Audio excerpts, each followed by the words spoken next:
I was undocumented in Arizona, here in the United States, which at the time became ground zero for anti-immigrant policy. So as I was growing up and trying to figure out how to go to college, the state started to pass anti-immigrant policies, anti-immigrant laws, targeting people like me, targeting my community, empowering the police, the sheriff to collaborate with immigration authorities to round us up, to do raids at the workplace, to do raids in different neighborhoods, to put us in detention centers and to deport us. So all of those things, all of those sociopolitical barriers, that kind of sociopolitical hostility, kind of pushed me to become involved in activism, to push back against some of this discrimination.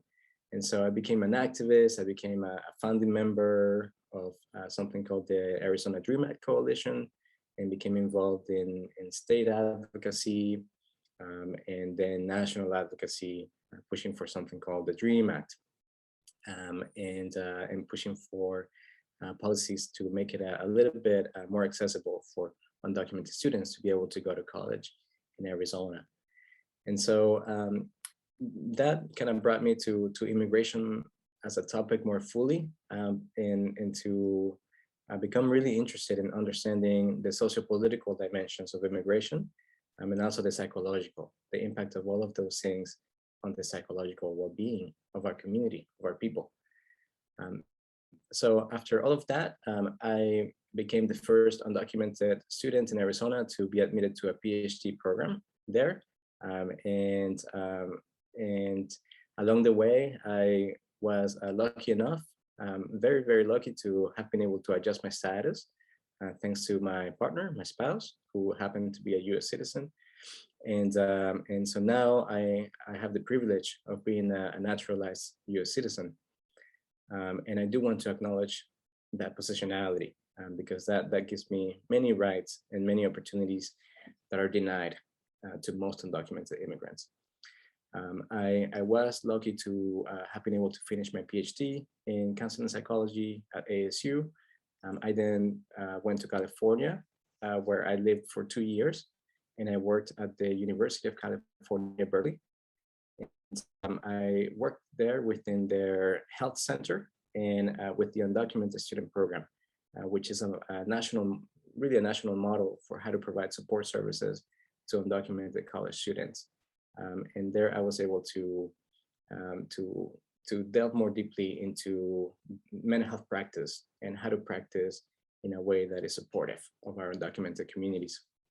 And after those 2 years of clinical training and clinical practice, I moved to Pennsylvania, where I'm now a faculty member at Lehigh University in our counseling psychology program, doctoral program, and I'm focusing now on the psychology of immigration.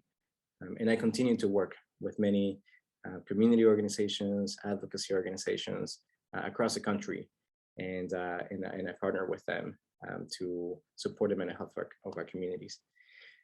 So a little bit about myself and what brings me to this topic. As you can tell, it is quite personal. This is my story and the story of my family and my community.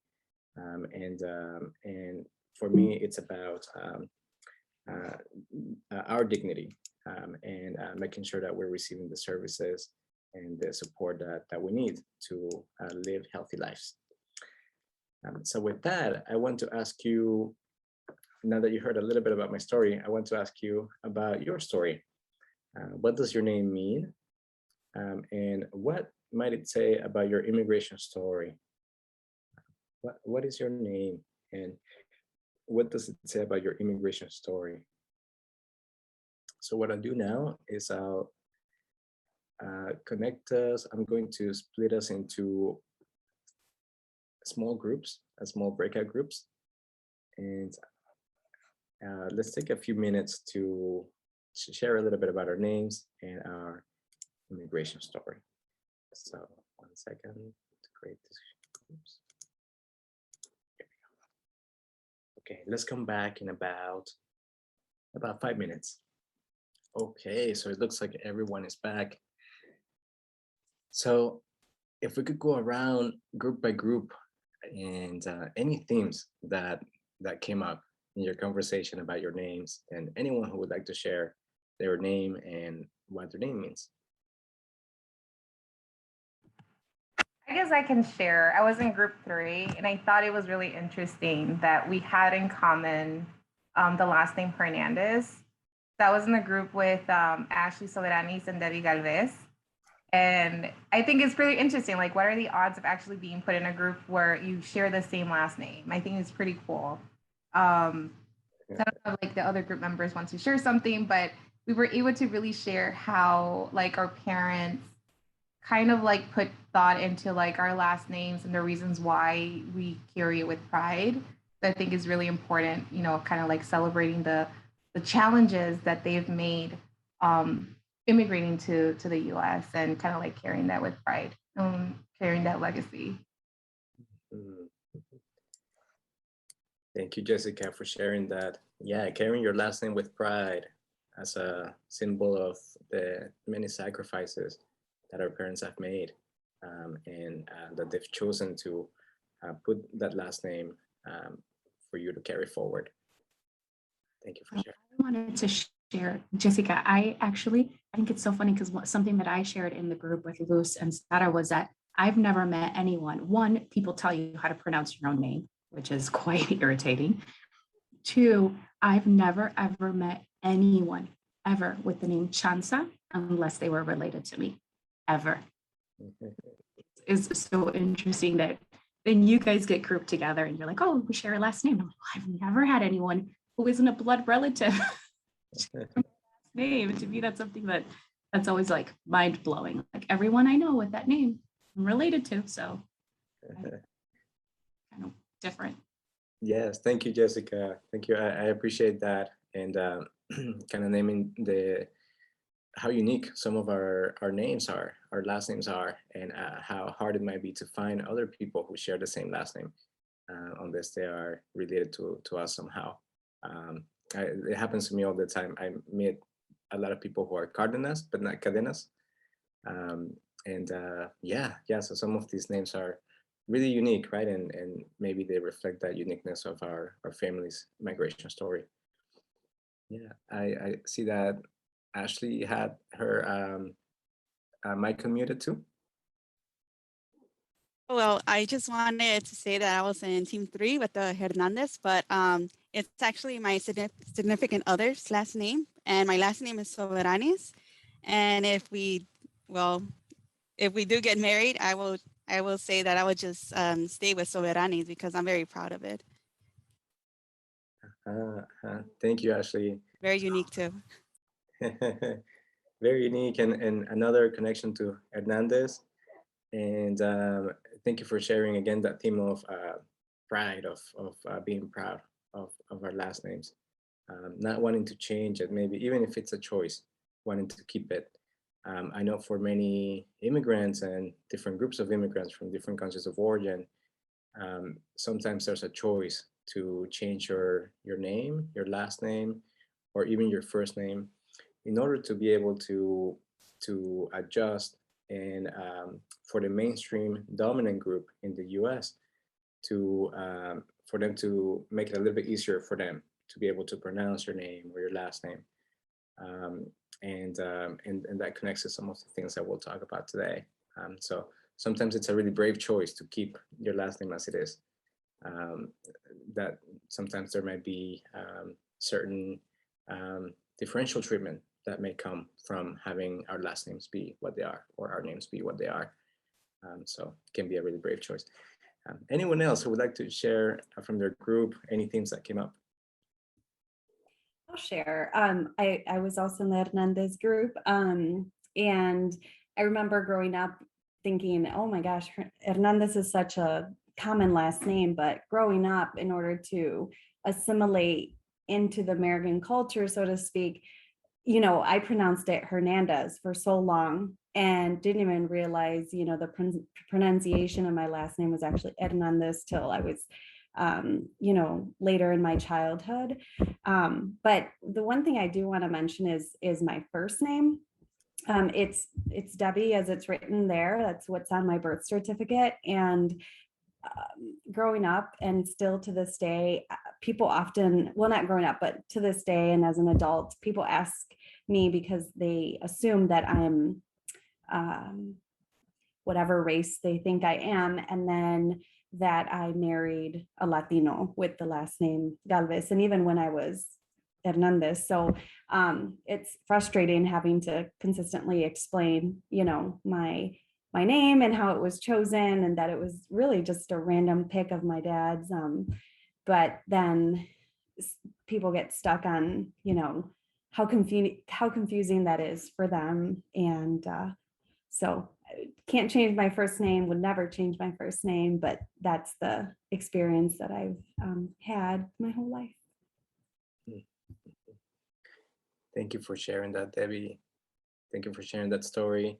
It sounds like the Hernandez group is representing lots of really good themes coming from them.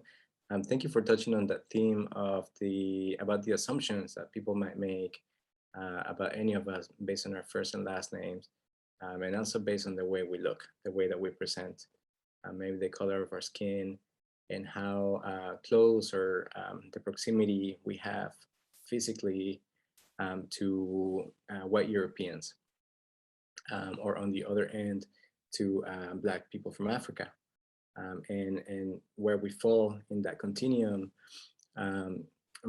might prompt many assumptions and differential treatment and so on. So thank you for naming that. Sometimes there's colorism, in internalized racism within our own communities, within our own Latinx, our own immigrant communities, and certainly in mainstream American culture. And so, yeah, thank you for touching on that, Debbie. And I see that Ria had her mic unmuted too.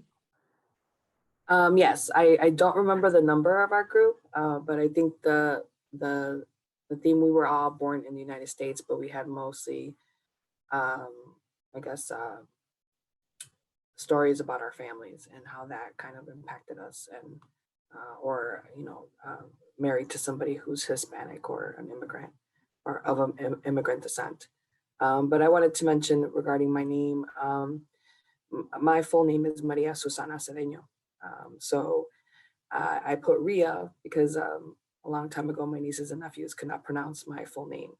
So they would call me Tia Ria. So it kind of rhymed. So it just stayed that way. But when I was younger and I was in grammar school, I went to Catholic school my whole life. And I was in a predominantly white neighborhood and predominantly white schooling most of my life. And I had a lot of teachers that were nuns. And when I was in grammar school, I remember writing my last name. And well, first, my family called me Susana, so they called me Susie. And they predominantly went through, I guess, to my middle name. So up until the age I was 5, I didn't know my first name was Maria. And when I went to school, then they started calling me Maria Cedeño, and I didn't know who that was because I kept arguing with the teacher saying my name is Susana, not Maria. So then that was the time when I found out my full name at that time. But I remember writing my last name, and because I have the ñ, I remember the nuns telling me, you know, don't doodle on your name. And I'm like, and I kept trying to explain, you know, this is the way my mom told me that my name is spelled. Mm-hmm. And because I practiced. And I mean, I remember, I think I was like 7 or 8 years old, and the teacher kept marking it off in a red pen and telling me not to write it that way.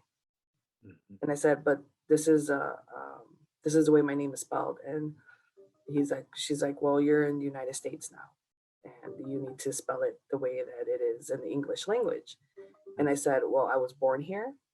So I've always been in the United States. And 2, my last name is not American. Okay, it's Spanish. And that's the way that it's supposed to be spelled. So I was very adamant on letting everyone know that it is an ñ, and trying to correct their pronunciation every single time, because I think from a very young age, it was very important to me to let them know, because I was very proud, and I still am. I'm proud of my heritage and the culture that I have, and my last name, which is whether if I get married in the future or not, I'm still keeping my last name because of that. And mostly because I have 5 sisters and I don't have any brothers. So our name isn't going to go forward according to my father. But that stayed in my mind for a long time, because it was always Cedeno, Cedeno. And I'm like, no, it's an Enye. And I would have to pronounce it so they can understand it. But again, those are things that stay with you since you're a child. Thank you for sharing those stories with us, and for sharing about the way that you have fought to keep the Enye, to keep that part of your heritage, of your Latinx heritage, and spelling that last name and pronouncing it the way that it is in Spanish, and how much of a ongoing struggle it is to do that, right? To have to correct people, to push back. I think you also touched on how certain authorities or institutions of authority, such as religious institutions or government institutions, schools, may sometimes impose the views and values of the mainstream culture, the sort of the white mainstream culture. And in doing so, they may other many of us who are immigrants or who are Latinx, even those born in the U.S., who are Americans too.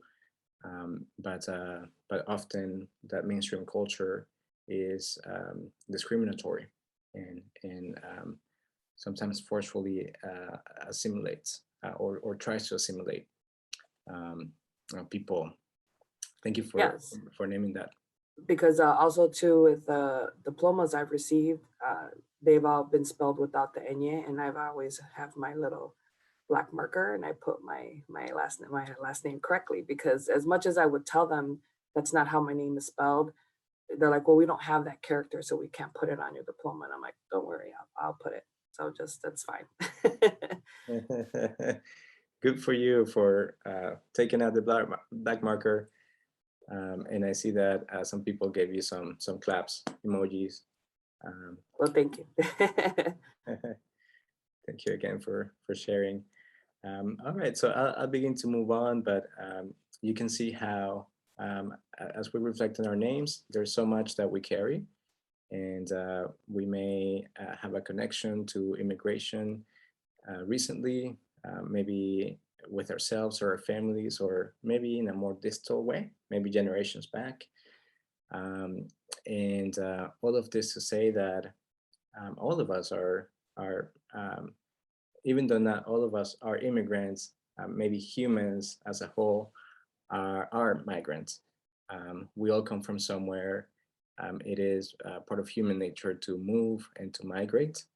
And actually, if we looked at the science, we know from anthropology that the first humans originated in Africa thousands of years ago. And it is because of movement and that desire to migrate and go to a different place that might be perhaps better. It is because of that movement over thousands of years that we've all ended up where we are now. And maybe through our names, we can trace back a little bit of that story, that immigration story.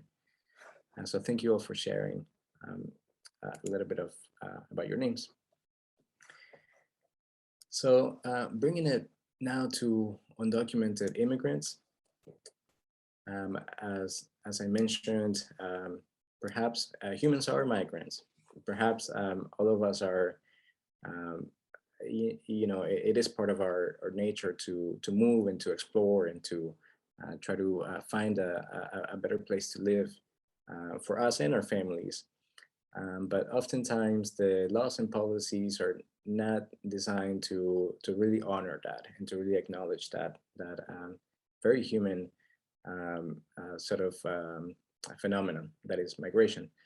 And so in the US, we have 11.2 million undocumented immigrants nationwide. I often like to highlight that undocumented immigrants are not necessarily undocumented because they want to be, but rather because there's no pathway for them to be able to adjust their status. There's just simply no policy for them to be able to qualify for in our broken immigration system. Latinx communities make up about half of this population nationwide, and the numbers from Asia and Central America have risen over the last decade, particularly from Asia, from China and India.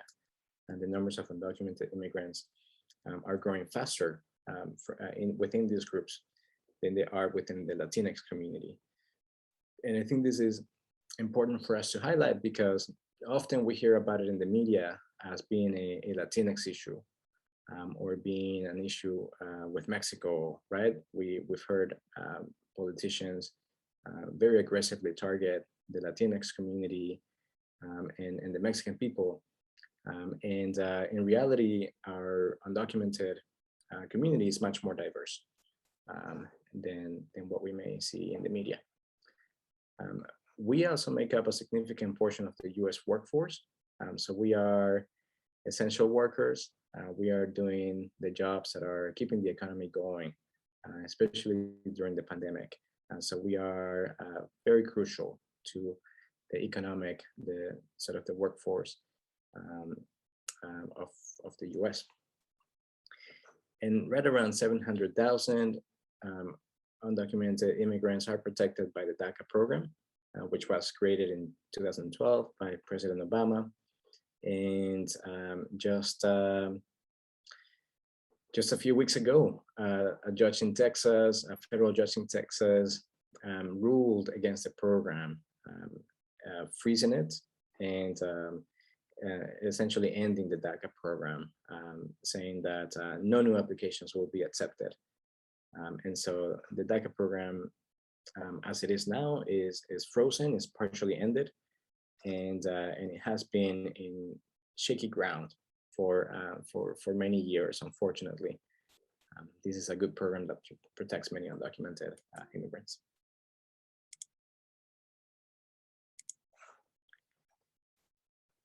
And as we talk about the context of immigration, I'd like to bring us into taking a historical view and really beginning with racism and acknowledging the racism in immigration policy, because we can't really talk about immigration without talking about race and racism and the way that it's been codified into policy, in the way that it impacts people's mental health. And so I always like to bring attention back to the very first immigration law of 1790, which reserved citizenship, US citizenship, only to free white people who behave like a men of good moral character. So an incredibly racist piece of policy. This is essentially the policy that created the concept of citizenship, of US citizenship. And it was very much created as a right that was only granted to people who were of white European descent, leaving out people who were forced to migrate from Africa, who were enslaved and brought to the Americas. Citizenship completely left them out. It also left out the indigenous people who were already in the continent, whose lands we're in right now. It completely left them out from citizenship, and it left out immigrants from other parts of the world, such as Asia, who may have also wanted to come to the new world, right, the US. Citizenship completely left them out. And so I really do want to highlight this as we think about immigration and immigration policy, the immigration context, in that the immigration system itself and the concept of citizenship as a policy are very much embedded with racism from the beginning. And of course, this is really problematic. We know that social Darwinism, eugenics, and scientific racism were used as frameworks to craft immigration policy during the 19th and 20th centuries. There's some good scholarship on this. And here on the left, we have a hierarchy of sort of racial categories that colonizers, European colonizers, brought to Latin America. Sometimes we may recognize some of these hierarchies that still exist, right, socially within our communities, and of course in mainstream U.S. society more broadly. And we know that this line of thinking, this line of sort of hierarchical racial thinking that certain racial groups are superior to others, made its way into immigration policy, and it also made its way into psychological science and educational science. And so I do like to acknowledge that even much of our training as mental health professionals, or even much of our schooling as people who went through the K-12 education system here or somewhere else, we may have been exposed to racist ideas that have been embedded within education and within psychological science. So I think it's important to acknowledge this as we prepare to work with immigrants. The history of immigration policy shows that immigration laws have been more aggressively enforced against immigrants of color. We have had moments in history, such as the Chinese Exclusion Act, the Japanese internment camps, the Operation Wetback that rounded up and deported workers from Mexico and Central America when they were no longer needed in the US, and the building of a border fence, which started actually decades ago. And so we know from history that immigration policy has very much targeted communities of color much more harshly than it has targeted migrants from Europe historically. And of course, this is not to minimize the hardships of migrants from Europe, but rather just to highlight that the enforcement of the laws has been much more punitive against our communities of color.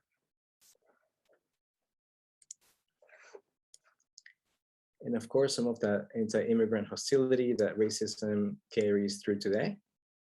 This is a slide with some of the major immigration policy changes that were made by the last administration from 2016 to 2020.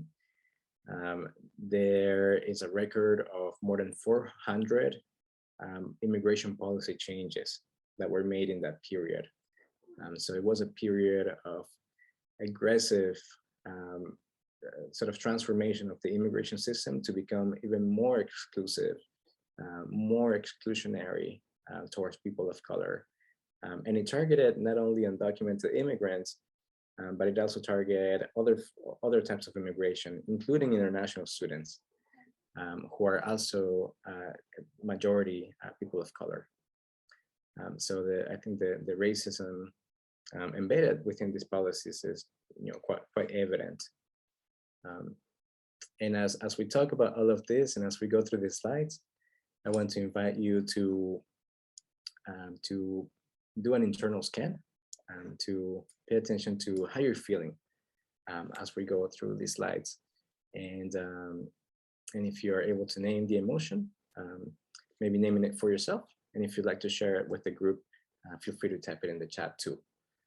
I know that talking about all of this can be sometimes can be triggering, can bring up many reactions. So feel free to share anything that comes up as we go through the slides.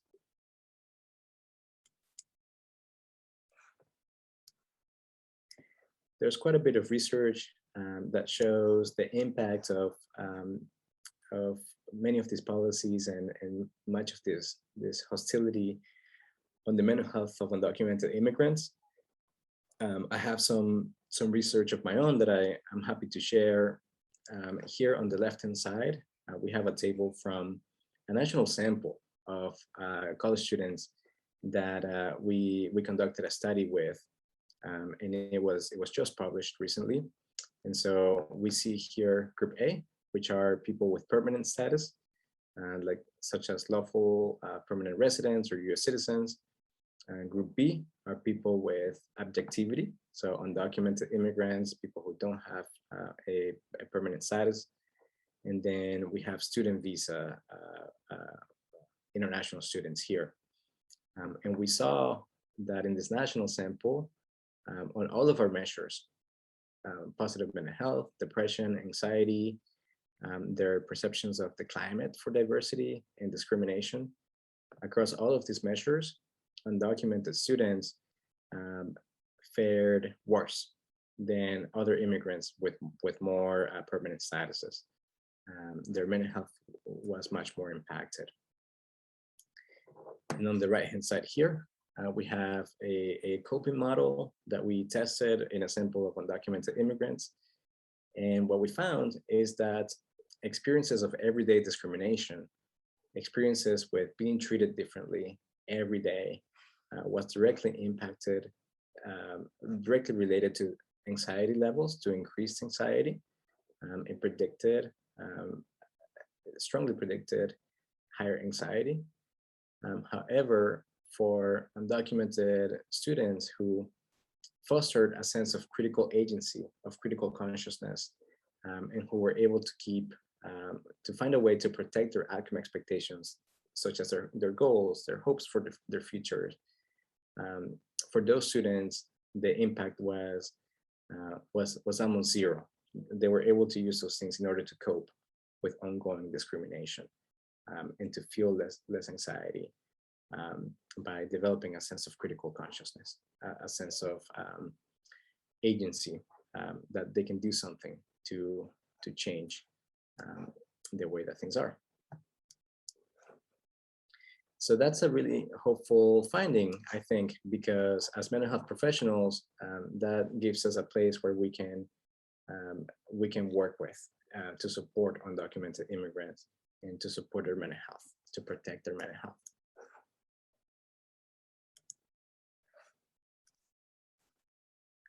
So we're finding from the research that critical consciousness can be a protective factor. It can be a really, really helpful strength for our communities. Among immigrants, including undocumented immigrants, we know that critical consciousness is linked to higher political agency, agency to advocate for new policy changes, to advocate for changes in our communities, to engage in activism. And it is also linked to higher educational outcomes. Undocumented students who have a higher sense of critical agency also display higher GPAs, higher persistence. We know that critical consciousness can be a coping mechanism, as I mentioned in the previous slide, that is protective, that can protect immigrants in the face of discrimination. And so critical consciousness, again, gives us a place where we can focus in therapy and in group work and in other mental health programs.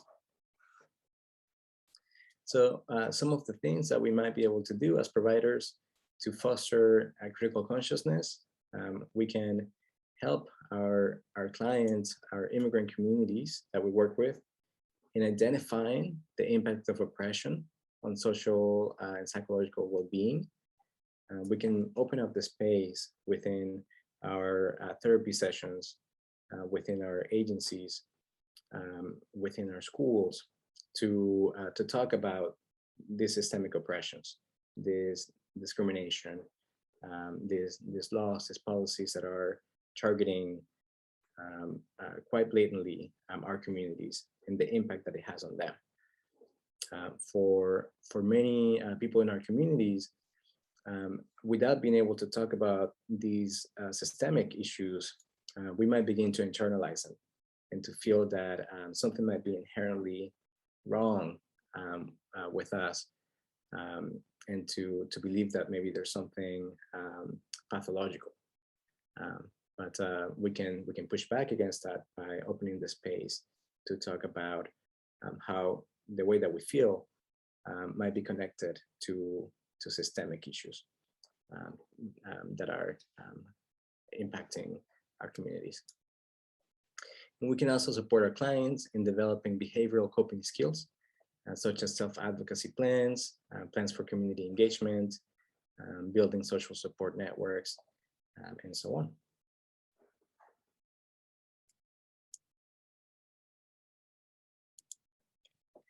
Maybe I'll stop here for now to see if there are any questions before we keep going.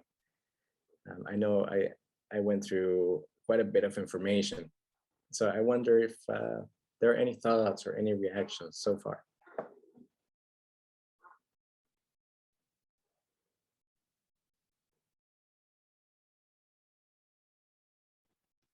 Iman, I had a quick question.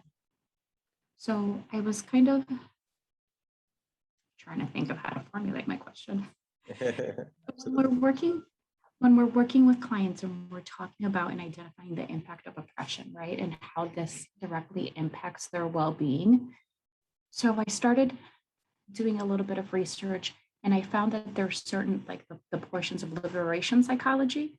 Would you suggest using those pieces? ¿Cómo se dice? Conscientación, is that correct? Something we're talking about the how, the why, who benefits, who's harmed in that. Is that something that's suggested in the use of like pulling in those pieces as we're talking about or we're working with our clients? Jessica, thank you for suggesting that. Yes, yeah, and we'll talk about liberation psychology in a bit because it is a really helpful framework. Yes, concientización or concientizado, right, from Brazil. Yes, I think can be helpful, right? And what I would say, you know, in using this in therapy, we might do it in a way that is different from how we would do it in education. And I think always making sure that the client knows that they are in charge and that they're leading the way, and perhaps opening the conversation with things that the clients bring up themselves, and kind of going from there to then open up the conversation. So like somebody may talk about how they are being underemployed at work. They are, you know, their hours are being cut, and or, you know, maybe they're not given certain protections. They don't have a sick day at work. And so from there, we can then kind of use that concientización. What would this be? Who benefits from that? How does that make you feel? How does that impact your family? How does that impact your ability to, you know, to pay bills and so on? And so slowly opening up the conversation, but using that mental health, maybe like trauma-informed lens to do that too, right? We wouldn't want to push it too hard, right, to where it might be re-traumatizing. And so I think there's an art to it. And is that, so when we cover this later, can I, te lo pongo ahí, te lo dejo ahí. Can we kind of explore, how useful would that be in working with adolescents who are facing kind of racial trauma and things, social justice kind of issues? Because I'm seeing a lot of that as well, kind of adolescents being affected and how to help them kind of navigate that and pinpoint and tie that to, right, the impact of oppression directly on their psychological well-being. Yes, absolutely. I think this is really helpful for adolescents too, and I would say to use it within your theoretical orientation for, you know, how you prefer to work, and to try to embed it within the strategies that you already use. Some people really find narrative therapy to be really helpful here, and especially with youth, in being able to tell their stories, and in that way doing that conscientization, that critical consciousness development. And then as a therapist, then we can help them deconstruct some of the stories and examine them. And there are many other approaches for doing this too. Yeah, so this might be a good segue to talking about some different approaches, some different strategies and theories for doing this. So thank you, Jessica, for that. A model that I really enjoy is the multicultural social justice counseling model from Ratz et al. This comes from the American Counseling Association. And I really appreciate this model because it helps us sort of break things, kind of break up certain things that happen in therapy, in individual or group therapy. And so it helps us think about beginning with the counselor or the therapist ourselves, and thinking where we might be located in a spectrum of privilege in any particular identity.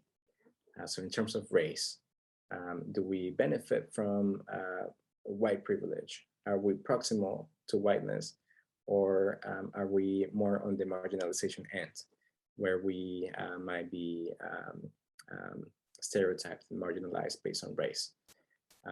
In terms of gender, do we benefit from privilege?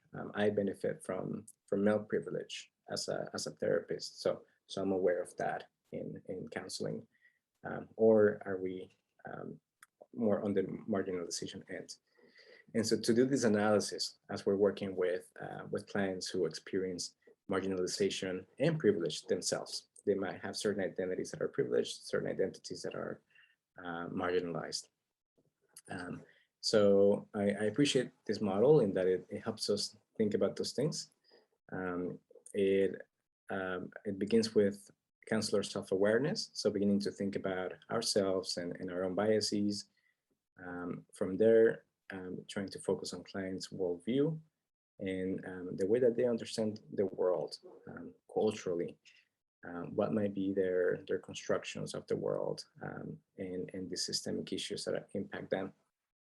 Then thinking about the counseling relationship, how issues of oppression and marginalization within each of the two might play a role in building that therapeutic alliance, that therapeutic relationship. And then from there, thinking about counseling and advocacy interventions. So like Jessica mentioned, something like conscientization and critical consciousness development might be an advocacy intervention to help clients kind of see the systemic issues. So this is one model that might be really helpful in working with undocumented immigrants. In the California Psychological Association a few years ago, we also applied the APA multicultural guidelines to working with undocumented immigrants. And we made some recommendations that are really specific to working with this population. And so the very first recommendation is to read and apply liberation psychology principles. So going back to Jessica's suggestion, I highly recommend liberation psychology as a framework. And the goal is to challenge inaccurate and detrimental attitudes and beliefs about undocumented immigrants, beginning with our own biases that we may hold about the immigrant community, and beginning from there. To engage in formal and informal and experiential education about undocumented immigrants, learning more about this community, if we're providing services to them, educating others and challenging myths about this community. There's quite a bit of misinformation and just not true information about the immigrant community out in the society. And so as providers, we can play a role in challenging some of this misinformation. To also acknowledge the research limitations and to engage in community-based participatory research practices if we are doing any kind of research with undocumented communities, to engage in ongoing culturally responsive and culturally humble practices. And this may mean different things for different providers and for different clients too. So the idea is to always be responsive to the needs, the cultural needs of our clients. To stay up to date with immigration policy changes and the intersection with other systems of oppression. As I said, in the past few years, there were over 400 immigration policy changes. Some of them are being reversed. Some of them might take years and decades to be changed. And so it is very important for us as providers to try to stay up to date with some of these changes because they really do impact the daily lives, the daily functioning of our immigrant clients. And then to engage in institutional, community, and policy advocacy to transform the systems that are oppressing our immigrant communities.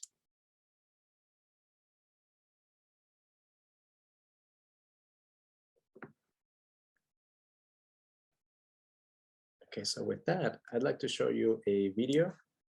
I know we've been talking about a lot of many facts, contextual information, models, but I want to show you a video to remind us of the humanity of our immigrant population and our immigrant clients.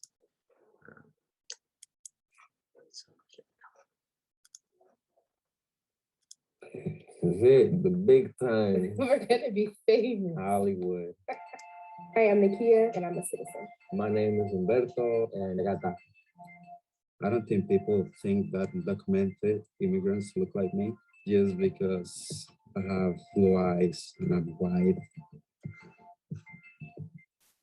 They think they all look the same. Do they look like me? We were friends for a year. We were freshmen in high school, like really awkward. Yeah. Like what kind of pickup line do you have as a freshman in high school? So we first met when we were resident assistants. We were outside of a bar. I remember all the girls thought he was cute because he was like, and we kept talking and then it was 6 a.m. Yeah. But what caught like my attention was your red hair.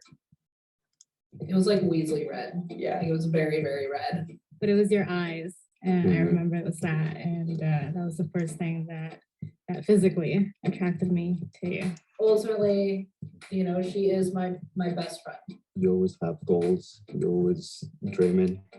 And the best thing is that you always accomplish what you want to do. And just accomplish. I think the moment that I really realized that I was in love was actually right when she found out that she was undocumented. We were only 15. Just the idea that she might not be around, that someone might take her away. The night that I got really scared, I think it was seeing the Republican debate, and all of them, except for one, said that they would eliminate DACA. It was really powerful, and Victoria started crying because she didn't know what was going to happen to me. The laws like that are in place and stuff really have affected different parts of our relationship. I think especially because of like different like power dynamics at play. He's like, I'm a citizen and that he's not a citizen. This has been so far about an 11-year process. A lot of people don't realize that it takes a lot of money, that you need a lot of paperwork, that you need a lot of time. For years, you know, she would tell me that if this was too much for me to handle, that like I could walk away and she would understand. Because no one signs up to be undocumented, and no one signs up to have a partner who's also undocumented, and then deal with all those like legal issues and you know the pressure, like the fear of it. You know, I don't like that. It makes me feel like I'm a burden.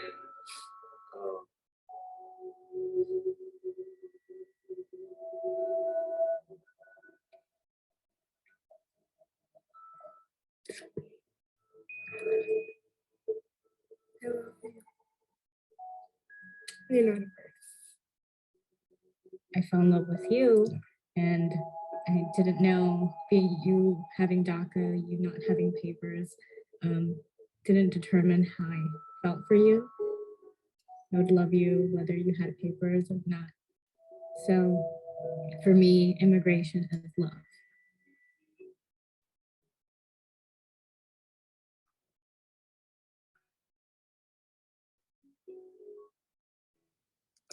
This is it, the big time. We're gonna be famous. Hollywood.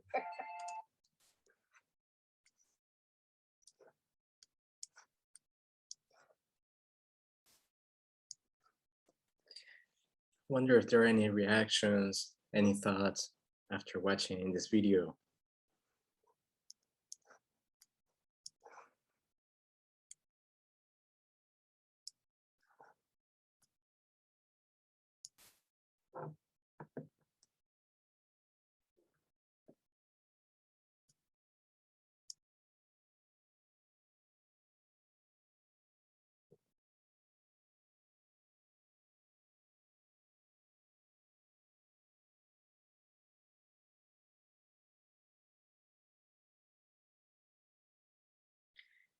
And I know that many of you are mental health providers yourselves.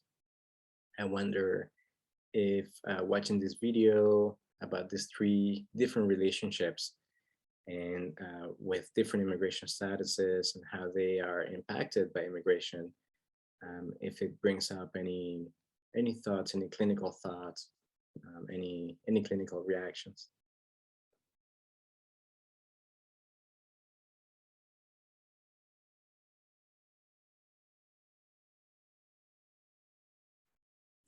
I think it's interesting to see that, I mean, I'm sure they already have things that they worry about, but how the guy labeled himself that he thinks he's a burden.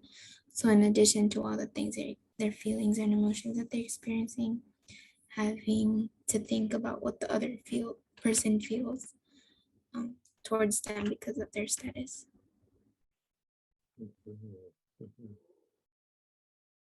Yeah, very sad to see how it can impact people's self-concept, the way they see themselves, seeing themselves as a burden, as someone who is maybe not wanted. Yeah, we can see just how psychologically harming some of these policies are. Thank you, Luz. I see Claudia wrote in the chat saying it is heartbreaking that family units have to be afraid of being separated from their loved ones. Absolutely. Yeah, it can be. It's heartbreaking to see these realities, these narratives. Any other thoughts or reactions after watching these stories?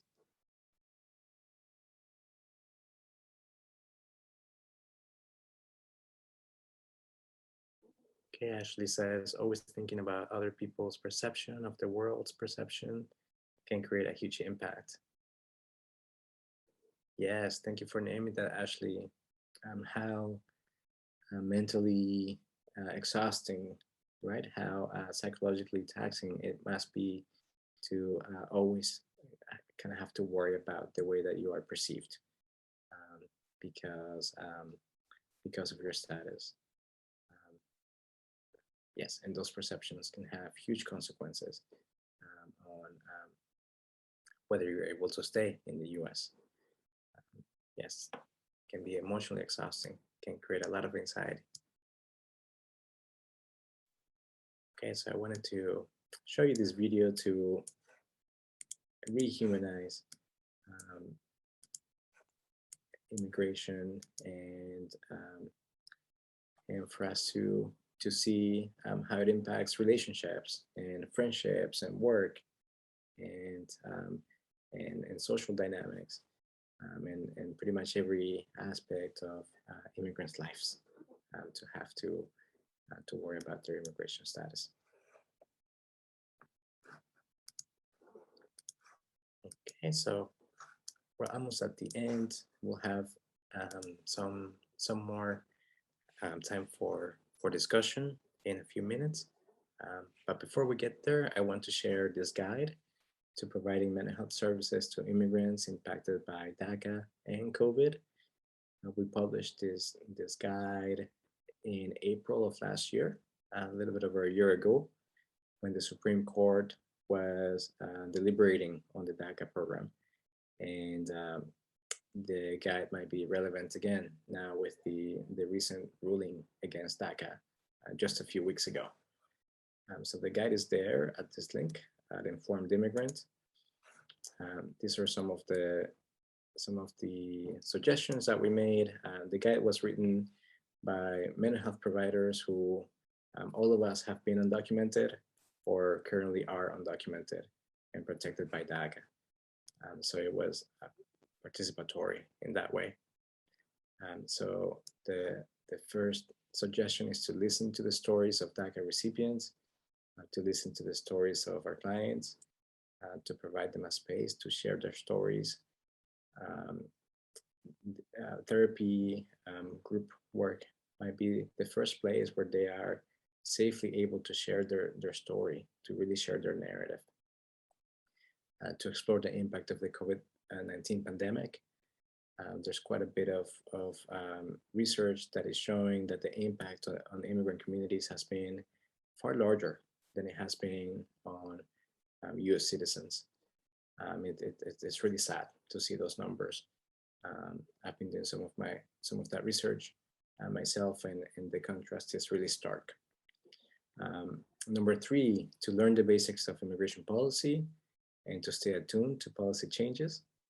And we learned a little bit about some of the history of immigration policy today, and we can follow many different websites, organizations to help us stay up with changes, to identify and challenge our own biases and misconceptions about immigrants, and to review models and recommendations for working with immigrants, and we did a little bit of that today too. To integrate trauma-informed care and multicultural competence in our clinical style, and there are many ways for us to do this. To use interventions that strengthen psychological and behavioral coping strategies, to foster immigrants' wisdom and resilience from their cultural lens. There are many strategies for doing this as well. To connect with community resources such as legal support, educational program, financial support, activist groups. And to remember that as a provider, you're not doing this alone, and to connect with supervisors, with peers, and with other professionals or folks in the community to support you as we all continue to grow our competence to work with immigrant communities.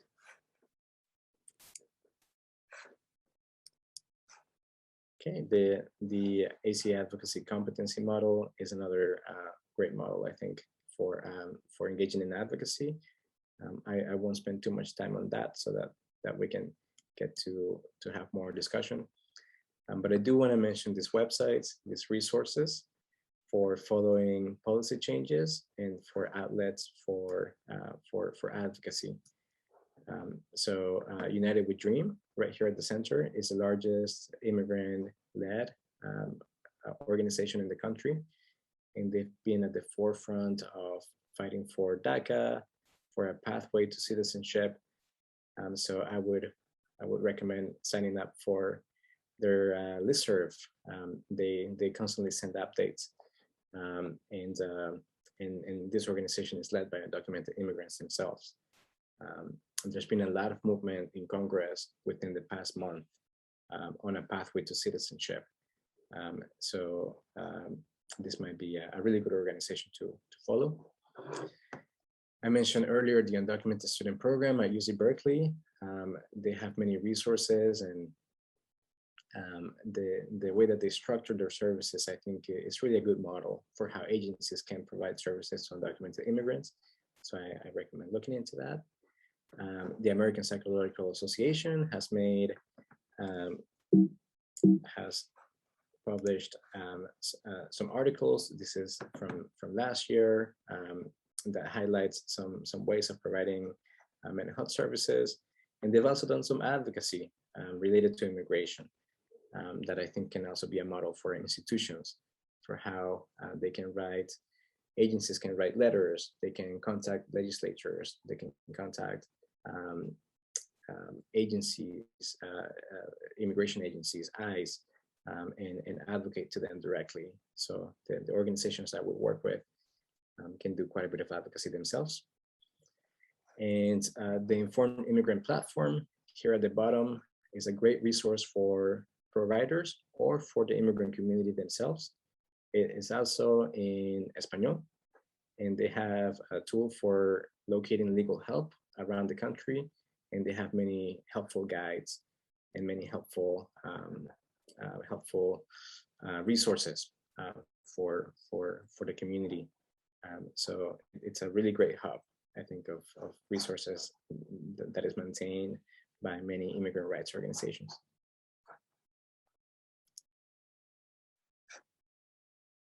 Okay, so with that, I'll stop here and open it up to any thoughts, reactions, any questions.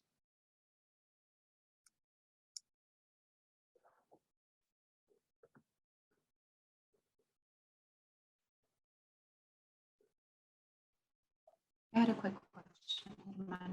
The guide that you spoke about that can be found on the Informed Immigrant website, is that a clinician's guide?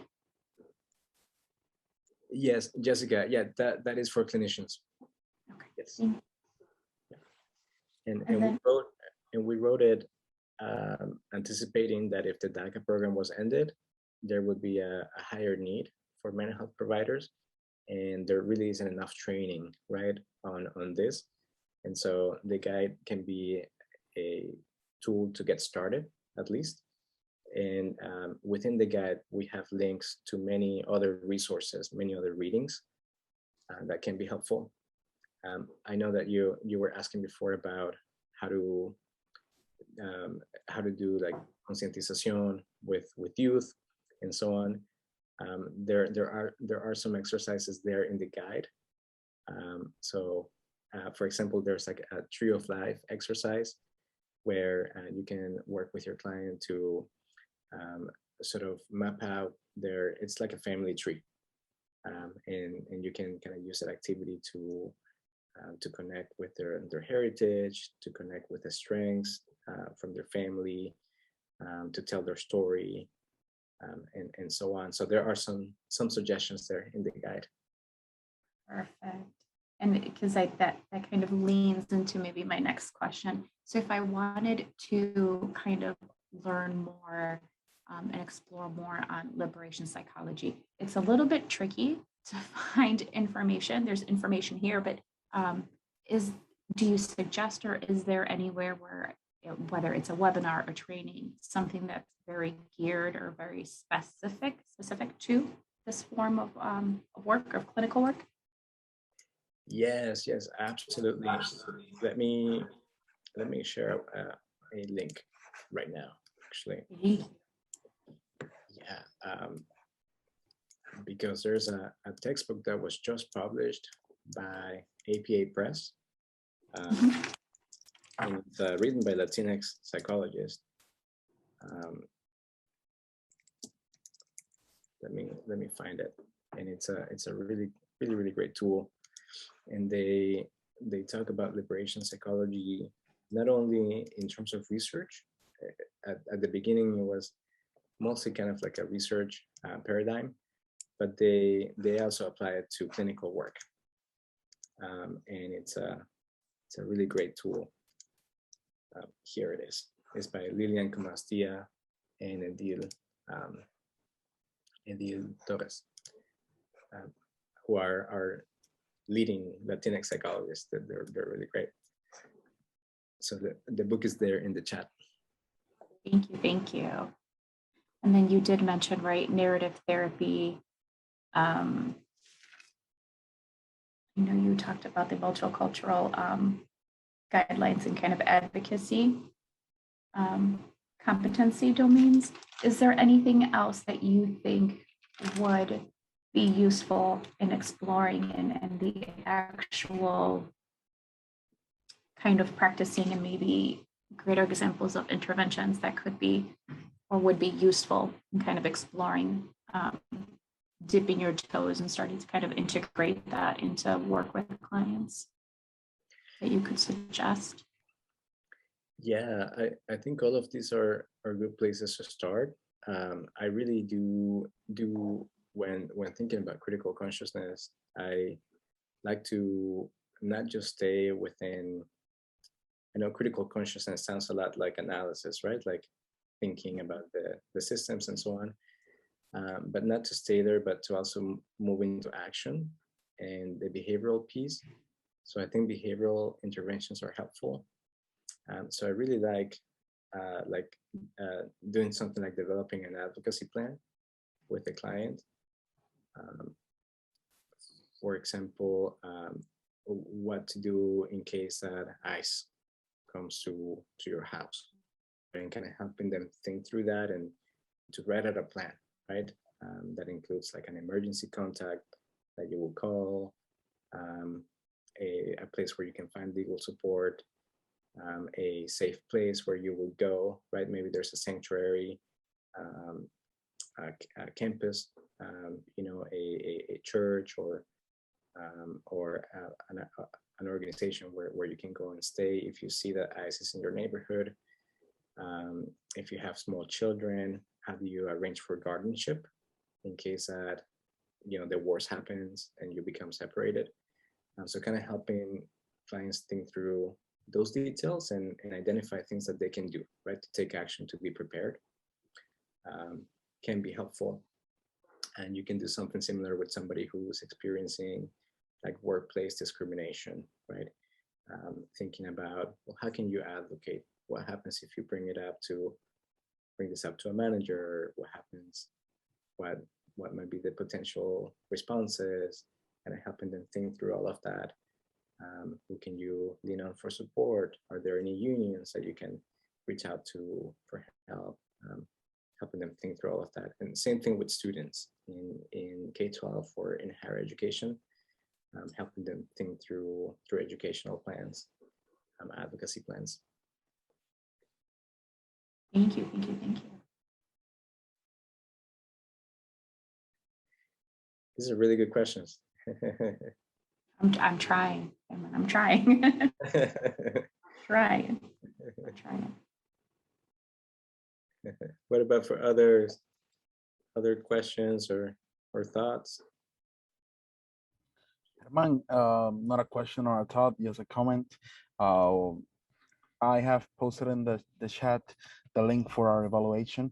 This is what helped us to continue to provide free of charge training. So if all participants could help us filling out, it doesn't take more than a minute, will be more than appreciated. It helps us to continue doing this great work.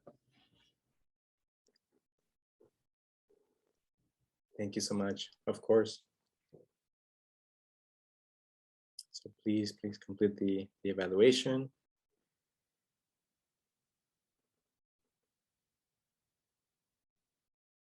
Yes, I know that we are coming up on our last 5 minutes. So any final thoughts or questions, reactions to all of this content? I know we covered a lot of ground. Yes, anything that I can answer, help clarify. I wonder too if people have, in their own experience working with immigrants, anything they'd like to share, because each of you are experts too in your own practice, in your own stories.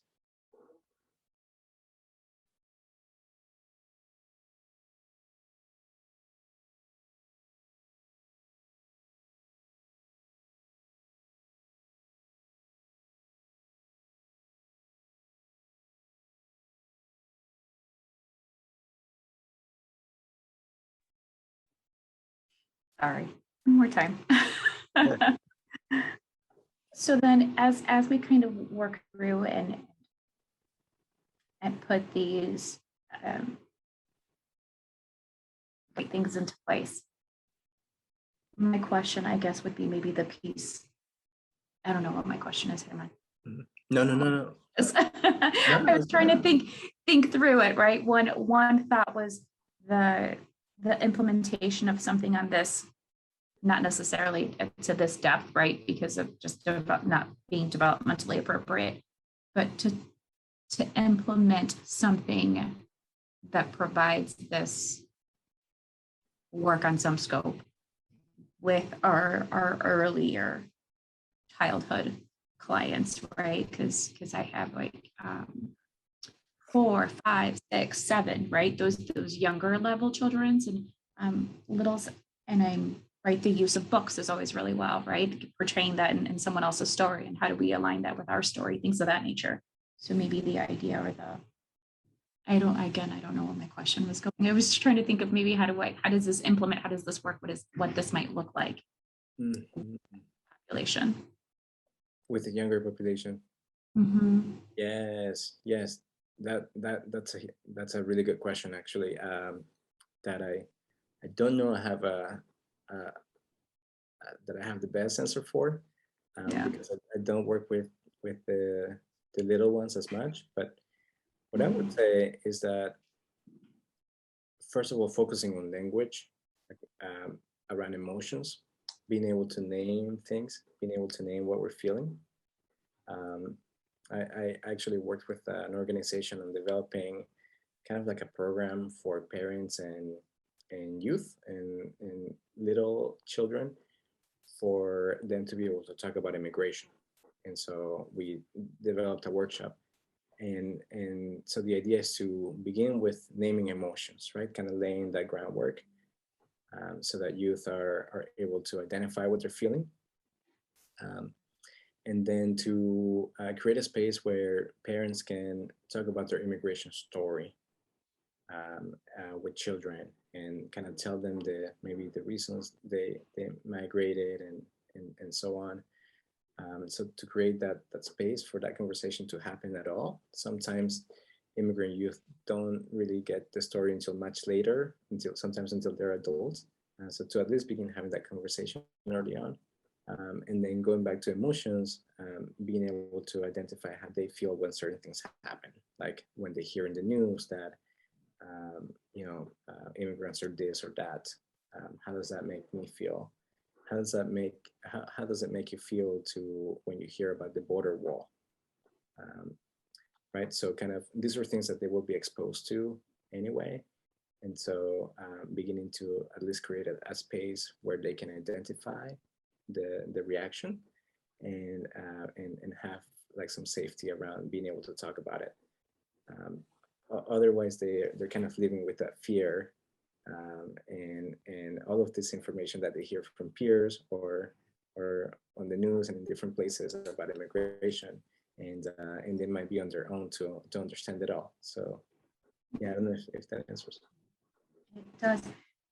Do you think that you can point me in the right direction as far as maybe what that workshop or what that organization may be? Because as of right now, the resources that I have when we're talking about immigration, when we're talking about refugee status, things of that nature, I usually gravitate towards Sesame Street for the littles, right? Because they're able to talk about those things, sometimes adding some of their resources for military families, because they talk a lot about separation, what that might look like and feeling. But is there something else that maybe you can point me in the direction of, so I can be like, okay, let me find this resource. How do we help parents open and start that conversation regarding immigration? Yes, yeah, and I'm glad that you found the resources for military families. They do have some really good handbooks, and the Trauma Informed Care Organization also has some really good handbooks for having these kinds of conversations about trauma with youth. And I'll put my email in the chat, and I'm happy to send you the slides that we created for that workshop. Thank you. Yeah, and if I can be a resource to anyone, please feel free to reach out. So I know we're at the end, but thank you all for listening and staying with this presentation for 90 minutes. And thank you for all the work that you do. Thank you, Dr. Cadenas. For us, it's been a pleasure. I know that everybody appreciated it as much as I did. So quick reminder to our participants, please share your thoughts in our survey. I'm sharing it once again. If you didn't have the chance to catch the link, we'll appreciate your thoughts. So thank you for it, and have a great day. Have a great rest of your day. Take care.